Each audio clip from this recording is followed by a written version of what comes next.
following video deals with mature subject matter, which may not be suitable for younger children. Viewer discretion is advised.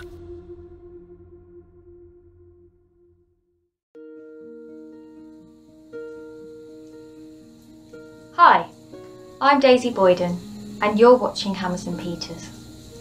In this 6-part series, we've explored a host of unsolved disappearances and spooky native legends endemic to a certain region in British Columbia's southern interior. Last week, we examined the cases of 5 women who all mysteriously vanished from this area within a 19-month period. In this video, we're going to take a look at 5 male disappearances that occurred immediately afterward in the very heart of the British Columbia Triangle. Just 1 month after Nicole Bell's disappearance from the Salmon Arm area, a man named Luke Neville vanished from the town of Spence's Bridge, at the opposite end of the interior plateau. Neville was the first of 6 men to disappear from that same general area from 2017 to 2020, in a pattern eerily evocative of the recent vanishings in the northern Okanagan. Before we examine this latest epidemic of mysterious disappearances in the British Columbia Triangle, we must first acquaint ourselves with an earlier incident that took place in the exact same area, which has baffled the RCMP to this very day.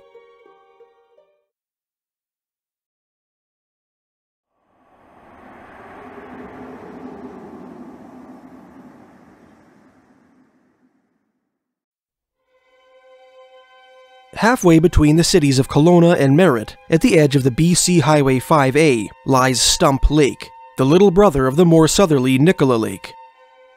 Surrounded by lonely hills interspersed with stands of ponderosa and lodgepole pine, this prairie oasis appears in Dr. George Dawson's 1879 report on the geological features of BC's southern interior. Stump Lake, Dawson wrote, derives its name from the fact that the stumps and the prostrate trunks of trees are found submerged along its edge, and even far out from the shore, showing that it cannot long have occupied this part of the valley, unquote. Dawson went on to mention that some of the natives he spoke with recalled a time when the lake did not exist. The oldest continually occupied dwelling in the area is the historic Stump Lake Ranch, situated on the lake's northeastern shore along the old Kamloops Road. Founded in 1883, the establishment is now a guest ranch, which annually welcomes visitors from all over the world. In 2013, the owners of the Stump Lake Ranch hired a man named Kelly Dean Morrison to repaint the interior of their establishment. That fall, the 44-year-old house painter moved his trailer home onto the ranch and set about his work. Morrison, who had previous experience as a politician and reporter, was at a low point in his life when he began his job at the Stump Lake Ranch. Weeks earlier, he had separated from his wife, leaving his 3 children in her care. As he went about his business, prepping and painting various walls on the remote property, he gradually sank into a debilitating depression. On his days off, Morrison made the 45-minute drive to Merritt to stay with his sister. His sibling, who has since passed away, was taking medication at that time to combat her own neurosis. During one of his visits, she gave Morrison a bottle of powerful and addictive sedatives, which she had been using to help her sleep. These pills contain the drug lorazepam, a benzodiazepine which may increase the risk of suicide in users already suffering from depression.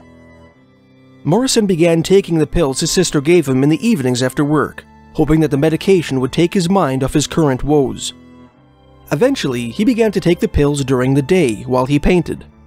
The medication's effect on his performance was stark and unmistakable. The 44-year-old painter, who had always been a brisk and diligent worker, became uncharacteristically slow and lethargic, and his production plummeted accordingly. The change of pace did not go unnoticed by his employer. On the morning of Tuesday, October 22, 2013, after several weeks of low productivity, Kelly Morrison showed up to work especially sluggish and withdrawn. Struck by his employee's flagrant torpidity, and certain that he must be on drugs, regarding which he maintained a zero-tolerance policy, the ranch owner fired him immediately, and ordered him to remove his trailer from his property. Dejected, Kelly Dean Morrison packed up his equipment and shuffled over to his truck. Inside, he called up his sister and informed her of his situation. His sibling suggested that he park his trailer on the street beside her home in Merritt and stay at her place until he found another job. Morrison thanked his sister, hung up the phone, and slipped his keys into the ignition.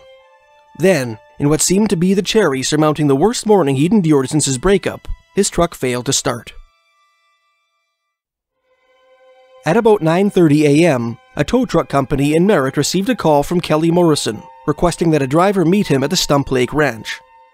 About 3.5 hours later, at around 1 p.m., the tow truck driver reached the property and found the painter's trailer and broken-down truck abandoned in a field beside the ranch house. Morrison himself was nowhere to be found. On Halloween, 9 days after Morrison was last seen, the RCMP conducted an air and ground search of the prairie surrounding Stump Lake Ranch for the missing painter. Neither the helicopter pilot nor the mounted ranch hands who assisted in the search found any clue as to Morrison's location.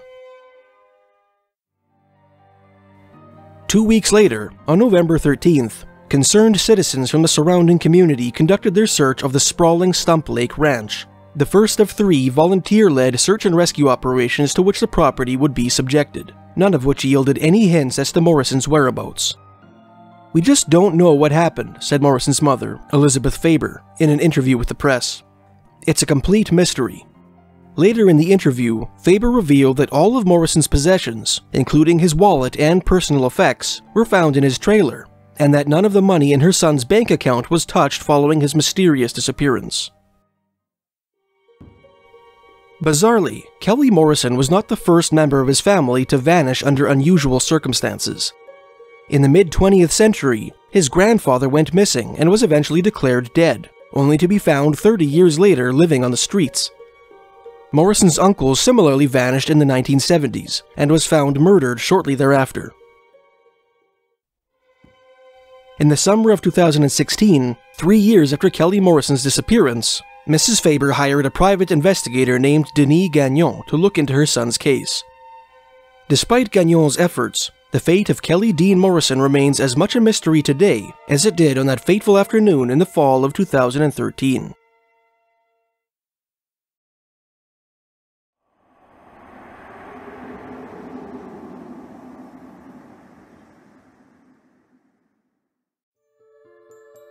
On October 9, 2017, 1 month and a week after Nicole Bell disappeared from the Salmon Arm area, a 48-year-old home renovator named Luke Neville vanished from the town of Spence's Bridge, located at the opposite end of the Thompson Plateau, about 16 miles or 25 kilometers northeast of Lytton. Luke Neville was the youngest of 4 brothers who grew up together in Montreal, Quebec. His teenage years were overshadowed by a tragic and traumatic event.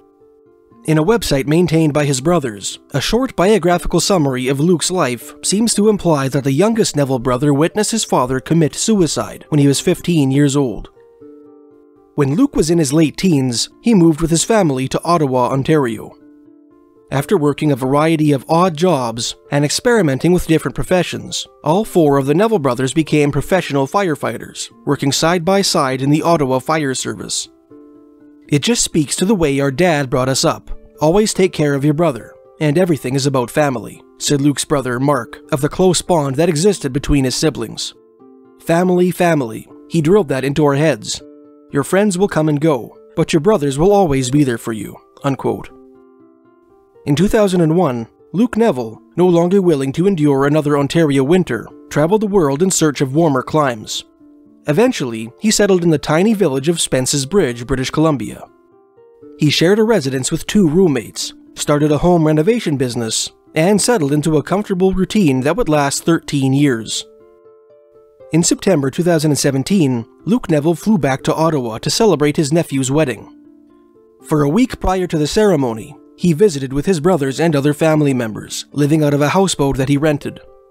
When the post-nuptial festivities were concluded, he bid his family a fond farewell and returned to Spence's Bridge. His brothers would never see him alive again. Several weeks after the wedding, at 4:30 in the afternoon on Monday, October 9th, 2017, Luke Neville was seen driving his white 2003 Ford E20 van in the Spence's Bridge area.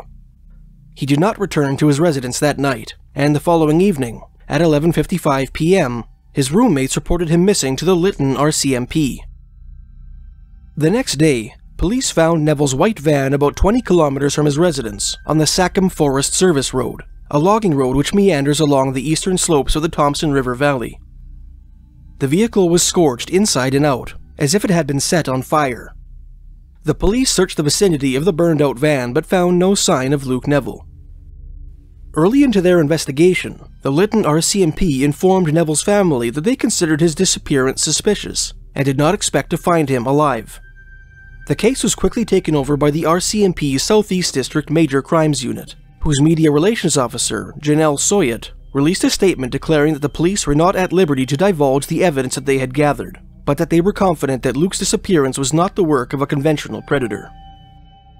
According to Mark Neville, police told us people in the Spence's Bridge area know what happened, but they're not talking, unquote. In June 2018, at the insistence of the Neville family, the RCMP brought cadaver dogs to the site at which Luke's vehicle was discovered. The dogs did not find anything of interest.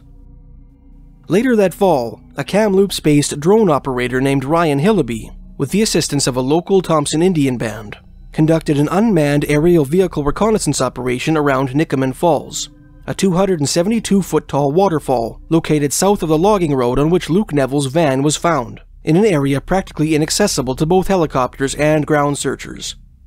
Areas of interest were searched by law enforcement and search and rescue using canines and conventional aerial methods. Hillaby later wrote of the SAR operations that the RCMP conducted in the area.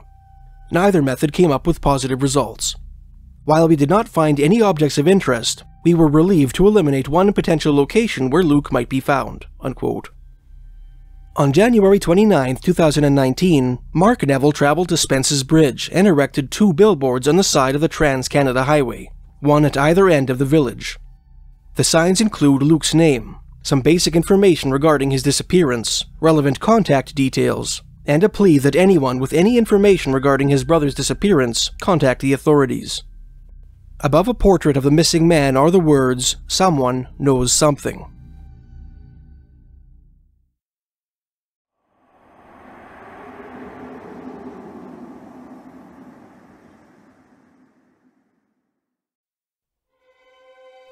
"Someone knows something" are the exact words that Sid Leckie, superintendent of the Kamloops RCMP, uttered during a press appearance related to another unsolved disappearance in the British Columbia Triangle, which took place 4 months after Luke Neville vanished from Spence's Bridge. In the wee hours of Saturday, February 17, 2018, a 20-year-old ski lift operator named Ryan Shtuka disappeared suddenly and mysteriously from Sun Peaks, an alpine ski resort town in the Shuswap Highland, located about 23 miles or 36 kilometers northeast of Kamloops. Ryan Shtuka hailed from the city of Beaumont, Alberta, located just south of Edmonton.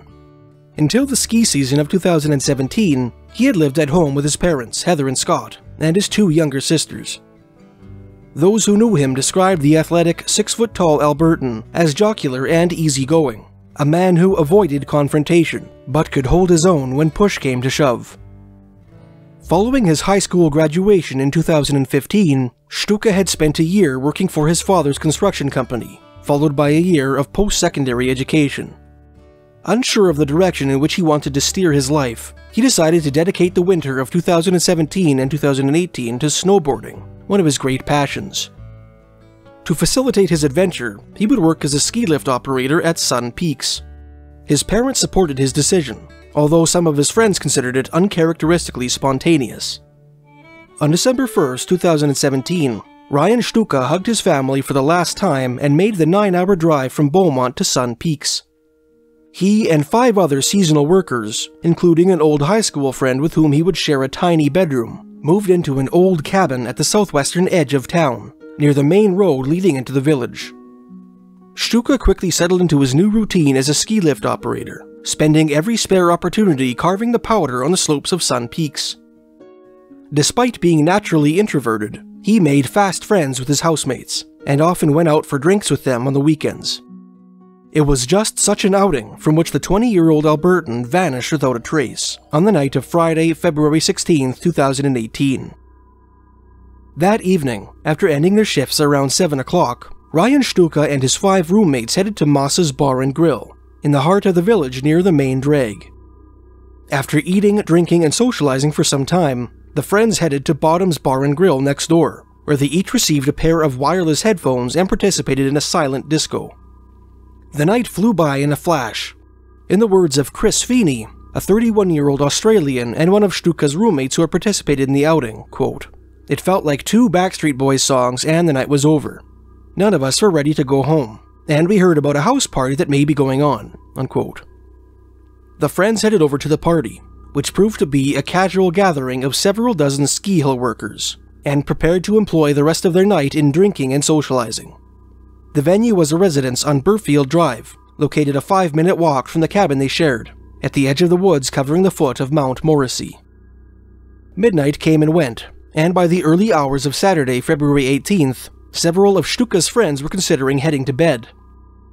The first to leave was Stuka's roommate and high school friend, James Maxwell, who departed at around 1:30 a.m., braving the bitter cold and the heavy snowfall that had begun to settle over Sun Peaks. Closer to 2 o'clock, Feeney left the party with his girlfriend. Witnesses recall seeing Ryan Stuka make to leave with the couple, rising from the couch on which he had been sitting, throwing his coat over his shoulders, and bending over by the door as if to slip on his shoes. No one at the party that night remembered seeing the Albertan actually exit the house, although none remembered him remaining behind either. All that Feeney could recall of the critical moments following his departure from the residence was that he was under the impression that Stuka was walking behind him and his girlfriend. A minute or two into the short journey to the cabin, he looked over his shoulder and saw that no one was there. When Ryan Stuka failed to show up for work later that morning, his co-workers assumed that he must have crashed on someone's couch after the party and lost track of time. When his supervisor finished his shift without receiving so much as a text from the young Albertan, he contacted his housemates to see if he was alright, only to find that none of his friends had seen or heard from him since the get-together the previous night. Their texts to him had all gone unanswered. Alarmed, Stuka's roommate, James Maxwell, phoned the Kamloops Rural RCMP at 8:47 that evening and reported his friend missing. Maxwell then phoned Stuka's parents and broke the troubling news. Following Maxwell's phone call, the Kamloops Rural RCMP immediately contacted their police dog service, requisitioned a team of tracking dogs, and headed towards Sun Peaks.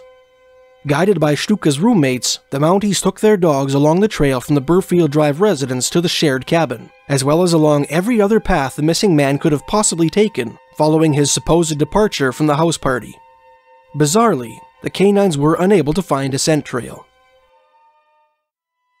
The 22-man Kamloops Rural RCMP squad that responded to the scene was not the only party to head to Sun Peaks in search of Ryan Stuka that night. The 20-year-old's parents, Scott and Heather, also bundled into their vehicle and drove through the night from Beaumont to the remote ski resort, haunted by the gnawing certainty that something was terribly wrong. The Mounties resumed their search at 5 o'clock a.m. the following morning, searching the trails, forests, and mountains surrounding Sun Peaks for any sign of the missing man. Their active theory was that Stuka had fallen into a gully on his way home from the party on Friday night, either accidentally stumbling off some trail into the forest or deliberately heading into the woods on a perceived shortcut to the cabin.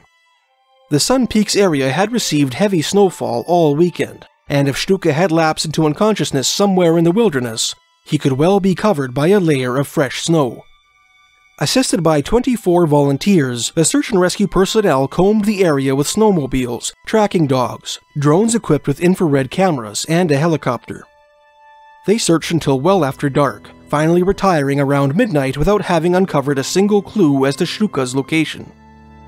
The frantic search and rescue operation was called off on Monday, its organizers apparently conceding that, if Ryan Stuka had indeed become lost or incapacitated in the wilderness on Friday night, as they suspected, then he had almost certainly frozen to death. In an unusual gesture of frankness and transparency, the Kamloops RCMP made a statement to the press in which they affirmed that their search, despite its thoroughness, had inexplicably yielded no evidence whatsoever. Although the Mounties remained on the case, their objective was now shifted from rescuing the young man to locating his body beneath the snow. Ryan Stuka's parents remained on the scene long after the police and SAR personnel had gone home, unable to rest without finding their son. Renting a room in the village, they put their lives on hold and spent their days sifting through snowbanks and ditches with ski poles, desperate to find some clue that would lead them to Ryan's body. The police, meanwhile, interviewed the resort employees who had attended the house party at which Shtuka was last seen. In the months that followed Ryan's disappearance, hundreds of volunteers from Alberta and British Columbia traveled to Sun Peaks to assist with the search, many of whom ended up working under the direction of Scott and Heather. What began as a series of disorganized, improvised forays into snow-packed ditches gradually evolved into a disciplined and efficient operation, sharpened by the rough whetstone of experience. Ribbons were tied around trees, marking areas that had been thoroughly searched. Entire mountainsides were combed in a methodical manner by snowshoed searchers armed with avalanche probes. Colossal snowbanks were sifted through with backhoes. Billboards were erected along the road to Sun Peaks. Every single day Ryan was searched for, Heather said of the 12-week period following her son's disappearance. "We never took a day off," unquote. Every once in a while, in conjunction with the Shtuka's massive grassroots crusade, the Kamloops RCMP conducted their own searches, employing dogs, snowmobiles, drones, and helicopters. Despite their efforts, neither the RCMP nor the Shtukas and their considerable crews were able to find one shred of evidence connected with Ryan's disappearance. All parties involved hoped that the spring melt would reveal Ryan's body, presumably hitherto ensconced in the deep, powdery snow for which Sun Peaks is famous. Unfortunately, the 2018 thaw revealed no new clues as to the fate or location of Ryan Shtuka. Throughout the course of the search, the RCMP received many tips and theories pertaining to the night on which Ryan disappeared. One reliable witness recalled seeing a young man matching Ryan's description walking towards a pizza place that regularly remains open until 2 a.m. Perhaps Ryan had headed into town for a late-night snack after the party. Another Sun Peaks resident named Jim Reed, who had been staying in a house which was said to be located near Ryan's cabin, recalled being awoken in the middle of the night by an unusual interaction, which occurred outside his residence, around the same time that Ryan disappeared. "I heard a guy's voice, and it was mad," he said. The voice angrily demanded that whomever he was speaking with get inside a car. Reed reported the episode to the police, but never learned whether or not it proved useful to the investigation. When she read about Reed's experience in an article for the CBC, Heather Shtuka investigated the claim herself, and learned that Reed's residence is located 20 minutes away from the house in which Ryan was last seen, in the opposite direction of Ryan's cabin. To this day, the RCMP have not uncovered any evidence indicating that Ryan Shtuka's disappearance was the result of foul play. They also claim that they have no more evidence suggesting that Shtuka left the mountain than they have indicating that he remained in Sun Peaks. According to journalist Gene Strong, editor of the Sun Peaks Independent News, locals intimately familiar with the case of Ryan Shtuka have generally adopted one of three theories. 1. That Ryan wandered into the woods on the night of his disappearance and became lost, or encountered a fatal accident. 2. That Ryan was hit and killed on the road by a motorist, who transported his body away from Sun Peaks. And 3. That Ryan, who was not known to use drugs, had a fatal drug overdose, and that the people he was with hid his body out of fear. Perhaps the most appropriate analysis of the case of Ryan Shtuka, considering the disturbing lack of evidence that police and private investigators have uncovered, is the conservative conclusion proffered by RCMP Media Relations Officer Constable Crystal Evelyn. Quote, "We don't know where he is or what happened to him, and that's just as unsettling for us, the RCMP, as it is for the community." Unquote.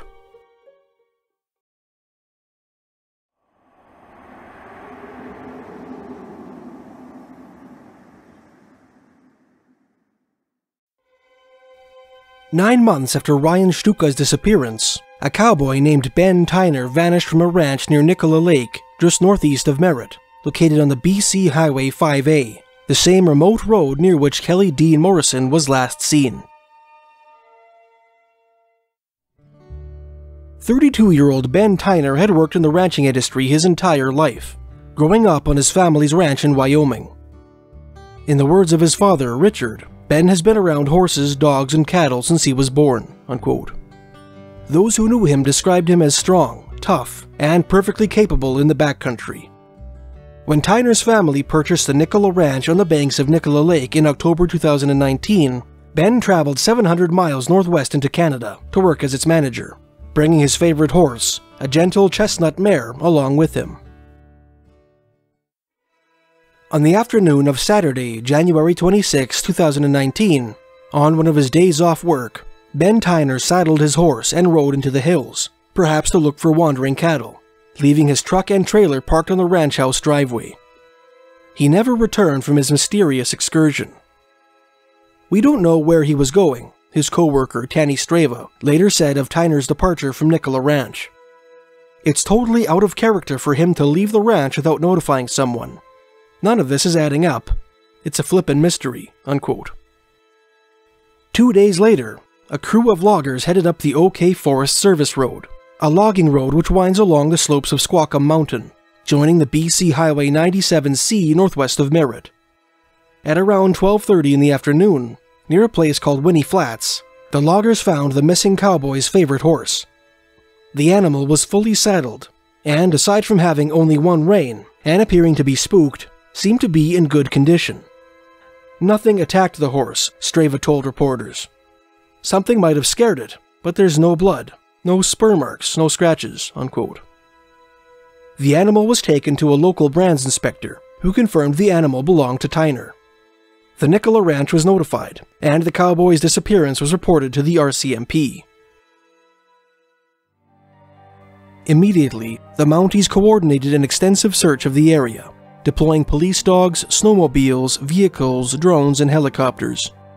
More than half a dozen volunteer search and rescue teams from the greater Vancouver area, the Nicola Valley, Kamloops, and North Okanagan searched the hills and drainage ditches around the Nicola Ranch on foot and horseback. Mounted cowboys from the surrounding ranches, as well as members of a nearby Nicola First Nations band, assisted the operation. "We've brought in every resource that we have," said RCMP Media Relations Officer Constable Tracy Dunsmore in a statement to the press. "We don't know what his destination was. We believe he rode in for the ranch where he works, but we're having trouble locating tracks because of all the wildlife in the area, and other wild horse herds," unquote. Tyner's parents, Richard and Jennifer, along with his younger brother Jack, came up from Wyoming to assist the search, braving harsh conditions and temperatures as low as -20 degrees Celsius, that's -4 degrees Fahrenheit, as they combed the snowy backcountry for the missing cowboy.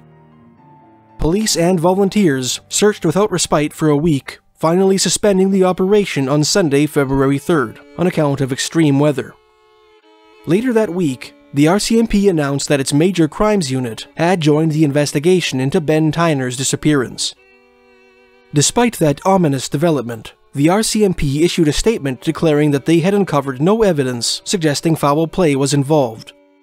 Major Crimes' involvement was simply part of the force's effort to cover all possible angles. The Mounties also reported that they had reason to believe a truck and trailer may have been used to transport Ben Tyner and his horse to the logging road on which his mount was discovered, and asked any members of the public who may have seen this hypothetical vehicle to contact the Merritt RCMP. It was with heavy hearts that Rick, Jennifer, and Jack Tyner returned to Wyoming on February 13, 2019, to tend to their cattle ranch that they had abandoned when they heard of Ben's disappearance. The Kelowna RCMP's Southeast District Major Crimes Unit resumed its investigation into Ben Tyner's case that April, when the snow had begun to thaw throughout Nicola Country. In a public statement, they declared that they still had very little information regarding the cowboy's disappearance, but now believed, after reviewing what little evidence they had gathered, that criminality was involved. In May 2019, Elizabeth Faber, the mother of Kelly Dean Morrison, who vanished from the nearby Stump Lake Ranch in the fall of 2013, told reporters that she had been immediately struck by the similarities between Ben Tyner's disappearance and that of her son. "My initial reaction was just shock," she told reporters. "And then I started realizing they both worked on ranches. They both vanished without a trace, and they both were in the prime of their lives," unquote. Faber's private investigator, Denis Gagnon, commented upon his employer's theory, saying, quote, "It may just be a coincidence, and I have to be honest about that. But the fact is, the area is quite remote, and there may be a connection between some associates, but we don't know that. So there's a possibility there's a connection between the two of them," unquote. 3 months later, Faber's conjecture was echoed by Mark Neville, the brother of Luke Neville, who vanished from Spence's Bridge in the fall of 2017. Neville publicly suggested that investigators look into potential connections between his brother's case and the disappearance of Ben Tyner. "It's only 50 to 60 kilometers from Spence's Bridge," he told reporters, referring to the ranch from which Tyner vanished. "I keep hoping every day that police would call and say we're starting to connect all the dots. But no, I haven't heard anything from the police about if there's any commonality between the cases. But I feel that there is. That's just my gut," unquote.